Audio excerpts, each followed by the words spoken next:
नमस्कार, मैं ललित कुमार टीसीएमसी के इसी लर्निंग प्लेटफॉर्म पर आप सभी का हार्दिक स्वागत और अभिनंदन करता हूं।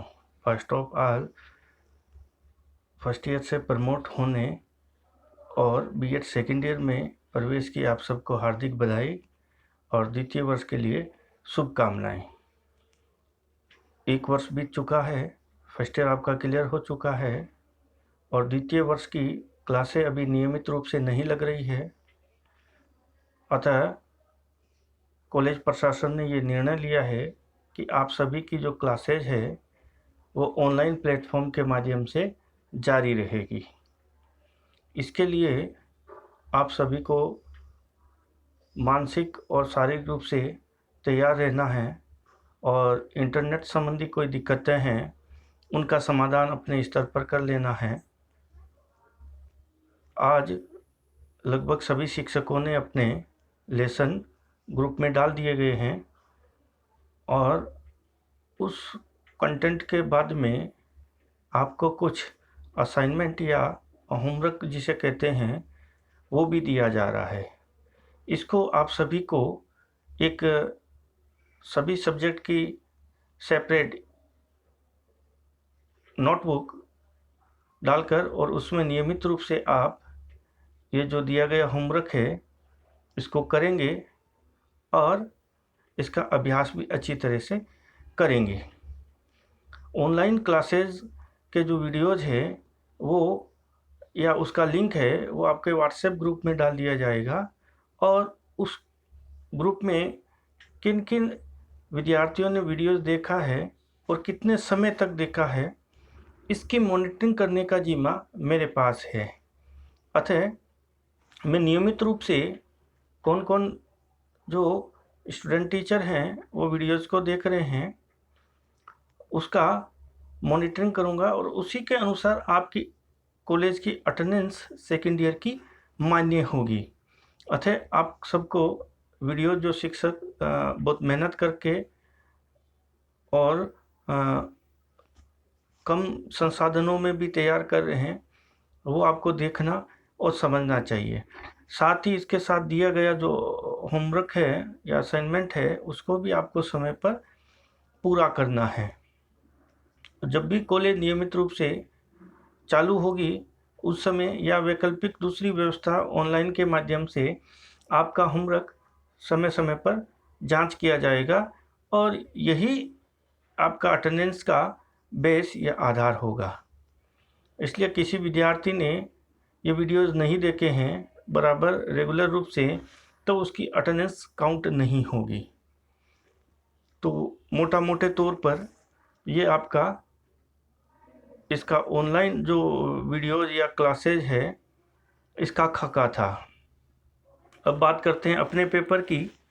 तो मैं आपको बीएड सेकेंड ईयर का कंपलसरी सेकेंड जो पेपर है जेंडर इश्यूज इन एजुकेशन यानी शिक्षा में जेंडर संबंधित मुद्दों का विषय वस्तु से संबंधित जो प्रश्न पत्र है द्वितीय प्रश्न पत्र वो हम आपको पढ़ाएंगे और इसकी नियमित क्लासेज कल से शुरू हो जाएगी। आज की इस क्लास में हम देखते हैं कि जेंडर इश्यूज हमारे लिए इतना क्यों महत्वपूर्ण है और क्यों विभिन्न विद्यालय पाठ्यक्रमों के साथ साथ शिक्षक शिक्षा का जो पाठ्यक्रम है अर्थात बीएड का जो पाठ्यक्रम है उसको सम्मिलित किया गया। तो जेंडर का जो इश्यू है वो उभरते हुए विश्व के सामने 21वीं सदी का एक मुद्दा है जिसको यूनिसेफ, यूनेस्को, यूएनओ और सभी ने इस पर विचार किया है और लंबी चौड़ी इस पर बहसें हुई है। उसके बाद में विश्व के सभी देशों में जेंडर संबंधित ये जो मुद्दा है इसको हाईलाइट किया गया और विभिन्न विद्यालय और महाविद्यालय पाठ्यक्रमों में इसको सम्मिलित भी किया गया है। भारत में भी बीएड के पाठ्यक्रम के द्वितीय वर्ष का जो कोर्स है उसमें एक पूरा का पूरा पेपर जेंडर इश्यूज पर बनाया गया है। क्यों इसका महत्व है और किस प्रकार से हम एक सामान्य शब्द बोलते हैं लिंग, तो लिंग से ये किस प्रकार से भिन्न है और लैंगिक विशेषताएं और सामाजिक विशेषताएं क्या क्या है, इन सब को भी देखेंगे। तो सबसे पहले हम ये देखने का प्रयास करेंगे कि लिंग और जेंडर ये दो भिन्न शब्द ही नहीं बल्कि इनकी भिन्न विषय वस्तु है। अतः हम बात करें लिंग की, तो लिंग जिसे हम सेक्स कहते हैं वो अवधारणा शारीरिक अवधारणा है। अर्थात लिंग से हम किसी को भी पुल्लिंग, स्त्रीलिंग, नपुंसकलिंग आदि नामों से संबोधित करते हैं और इससे संबंधित हमने व्याकरण में काफ़ी कुछ पढ़ा भी है। अर्थात पुल्लिंग, स्त्रीलिंग और नपुंसकलिंग जो अवधारणा है वो व्याकरण की अवधारणाएं हैं। इसके इतर हम बात करें समाज में, तो समाज में भारतीय समाज की बात करेंगे तो भारतीय समाज में प्रारंभ से ही दो लिंग रहे हैं, एक तो पुरुष लिंग और दूसरा स्त्रीलिंग, मेल एंड फीमेल। लेकिन अभी हाल ही के दिनों में काफ़ी ये मुद्दा उठा था कि एक जो थर्ड जेंडर है, थर्ड सेक्स है, उसको भी मान्यता दी जाए और इस थर्ड सेक्स के जो लोग हैं या उसमें रुचि रखने वाले लोग हैं, सामाजिक कार्यकर्ता हैं, मानवाधिकार कार्यकर्ता हैं, उन्होंने सड़क से लेके संसद और सुप्रीम कोर्ट तक इसकी लड़ाइयाँ लड़ी है। और माननीय सुप्रीम कोर्ट ने तृतीय लिंग या जिसे हम थर्ड सेक्स जेंडर कहते हैं उसको मान्यता प्रदान कर दी गई है। अर्थात हमारे भारतीय समाज में भी मान्य रूप से अब 3 लिंग प्रचलित हैं, जिसमें पुरुष लिंग, स्त्रीलिंग और थर्ड लिंग। ये जो थर्ड सेक्स है, थर्ड जेंडर है, इसमें स्त्री और पुरुष दोनों के गुणों का समावेश होता है, यानी स्त्रोचित और पुरुषोचित दोनों ही व्यवहार इनमें होते हैं। अब सेक्स को समझने के बाद में हम देखते हैं जेंडर को। तो जेंडर सेक्स से बिल्कुल ही भिन्न अवधारणा है और सेक्स और जेंडर जो हैं वो भिन्न रूपों में हम समझने का प्रयास करेंगे। अभी हमने लिंग या सेक्स के बारे में पढ़ा और इसके आधार पर हम कह सकते हैं कि जो सेक्स या लिंग है वो प्राकृतिक है, यानी जन्मजात है, बाय बर्थ हमें मिलता है, कोई पुरुष है कोई स्त्री है। लेकिन जो जेंडर है वो हमें बाय बर्थ या गॉड गिफ्ट या नेचर से मिलने वाला गुण नहीं है, ये पूर्णतया समाज प्रदत्त है। अर्थात जो जेंडर की अवधारणा है वो एक सामाजिक अवधारणा है। अतः हम लिंग और जेंडर को आगे के जो हमारे लेसन होंगे, जो पाठ्य योजना होगी, उसमें हम लिंग जिसे हम प्राकृतिक लिंग या प्रालिंग भी कह सकते हैं और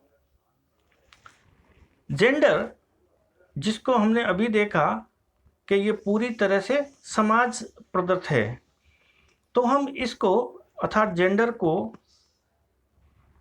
सामाजिक लिंग भी कह सकते हैं।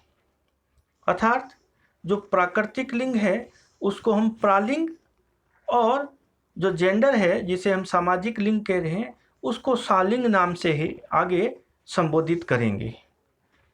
इस अभी तक की तो इस प्रकार से हम कह सकते हैं कि सेक्स के निर्धारण में समाज की कोई भी भूमिका नहीं है और जेंडर के निर्धारण में प्रकृति का कोई योगदान नहीं है, वो पूर्ण रूप से समाज प्रदत्त है। जबकि जो सेक्स या लिंग है वो पूर्णतया प्राकृतिक है, इसमें समाज की कोई लिंग के निर्धारण में भूमिका नहीं होती है। इसको हम एक उदाहरण के माध्यम से समझने का प्रयास करते हैं कि वास्तव में जो जेंडर है वो समाज द्वारा किस प्रकार से प्रदत्त है या दिया गया है या थोपा हुआ है। तो हम कार्यात्मक आधार पर इनका जो भेद देखें सेक्स का और जेंडर का, तो हमें समझ में आएगा कि जेंडर पूर्णतया समाज प्रदत्त है। जैसे एक महिला या जो लड़की है वो चूल्हा चौका झाड़ू पोछा ये सब कार्य करेगी, जबकि एक पुरुष या लड़का जो है वो मेहनत कस कार्य करेगा।